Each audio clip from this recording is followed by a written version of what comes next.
Alright, YouTubers, got a new knife today. We're looking at doing an unboxing kind of in first impressions. It's another real steel knife. My last experience with real steel was not great. With that Griffin titanium I did a review on that had the not very good fit and finish. So this one though, I've been hearing great rave reviews. This is the Megaladon 2017, and if you listen to the Knife Nuts podcast or you follow Misanthropia on Instagram or YouTube, I definitely recommend you should do those things if you haven't. I'll put a link to his channel and his Instagram and the Knife Nuts podcast. Definitely read it.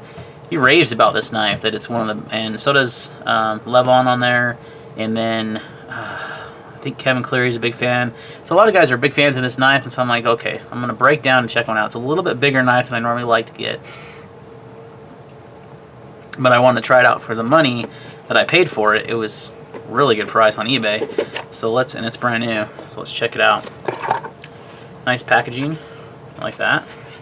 You got your certificate of authenticity. Megalodon 2017 with M390. You have satin finished TC4 titanium, by the way. I was wrong on a previous video. I think I corrected this already. That is the same thing as 6.4 ALV or whatever the US titanium is, just the Chinese version. So it comes with this nice guarantee card and everything. So there you go. Let's unwrap this baby. It's a big knife, no doubt about it. And it comes in a nice little cloth here. Holy mackerel, that's bigger than I thought it was. Let's check this guy out. Alright, so I've heard nothing but good things about this one, so I want to try it out for myself. It is a nice large folder.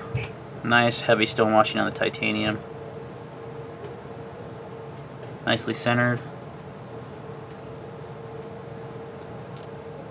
I like the lock bar cutout. I've always liked the lock bar cutout on this. How it has this kind of like lightning bolt, or kind of fancier. It's got a steel lock bar insert. Ooh, it flips nicely. Sucker is large. My gosh, that's a big knife. I knew it was big, but sometimes people have the specs listed wrong. Yeah, this is bigger than I thought it was. That's okay. And I think this one rides on the needle bearings the same as the Griffin did, and it's got a very smooth action out of the box. It's got some weird coating or something on the blade. Let's get one of my Chris Reeve cloths here and wipe that off.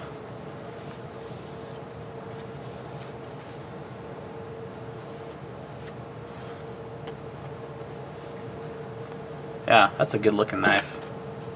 I can see why people, oh man, I wish they would make, it's sad, but I immediately think, oh, I wish they'd make a smaller version of this.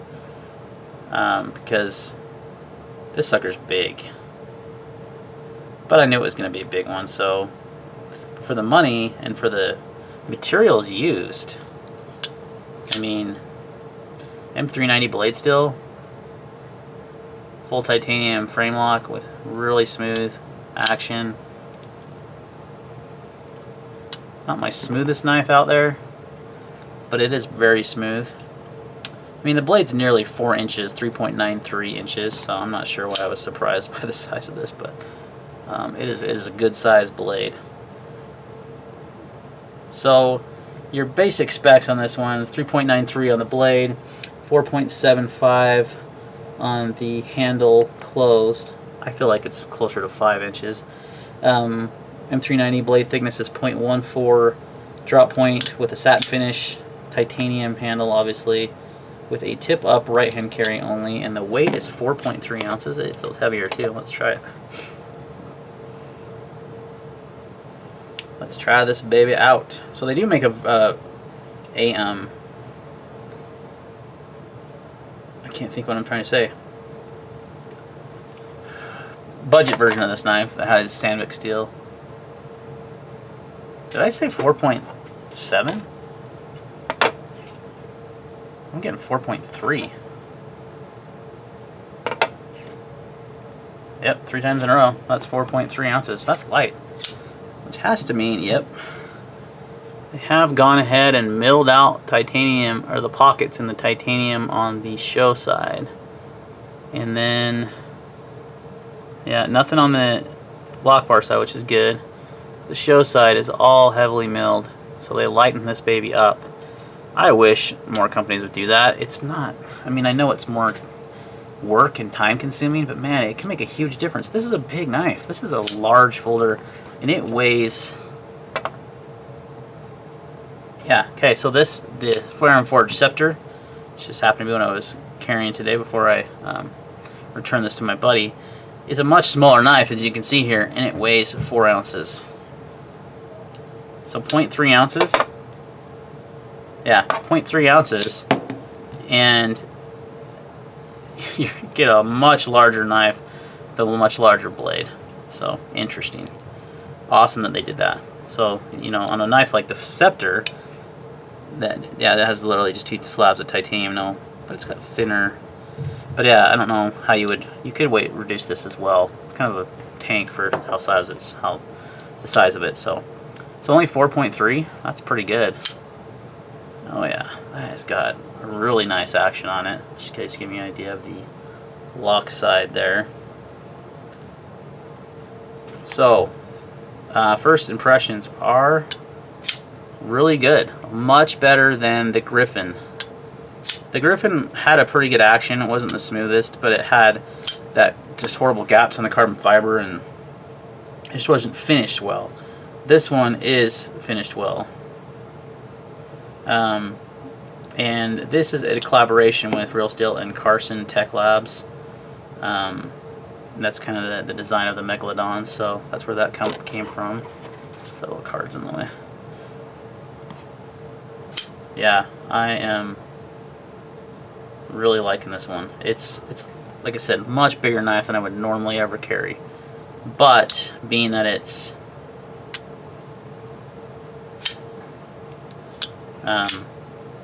lighter, you know, it might be one I carry because it's not too heavy. Typically, when you get these big folders like this, they're like tanks and they weigh 6 to 7 ounces. So, yeah, I like the pin bearing or the needle bearings that they use. It's got a nice, beautiful grind. It's very thin behind the edge too. Yeah, it's very thin. It's going to be a really good cutter. I'd like to see more people do that too. So the price on this knife varies. It's anywhere from, I think Knife Center lists it for $207. I got mine on eBay for $140, I think, and I've seen them go as little as $120, $130. There's a dealer that will sell them for a pretty good price, so if you want that dealer's info, you can contact me. But they were sold out of these at the time that I got it, so I went looking for eBay. I almost bought the one on Knife Center because for $200 it's a great deal. With all the materials you're getting, how they've milled out the titanium, the nice finishing, the lock bar cutout, the action, stainless steel lock bar insert, nice big, almost 4-inch blade of M390 steel. Man, pretty good deal. I'm liking it. I am liking it.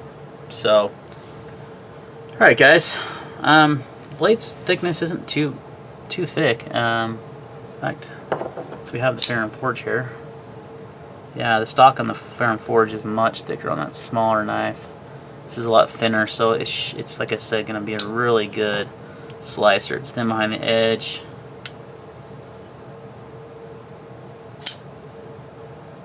A nice grind on it.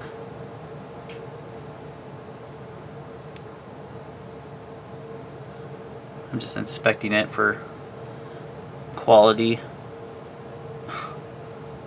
Yeah, that grind's symmetrical.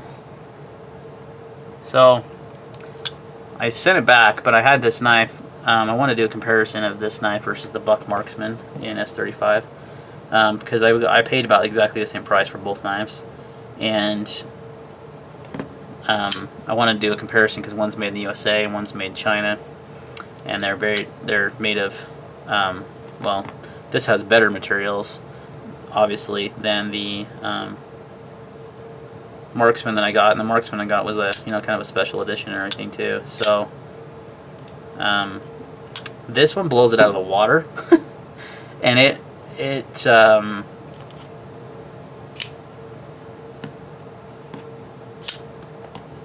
competes with this Ferrum Forge for the feel, fit and finish, action, smoothness. I mean, you have M390 20CV, very similar steels.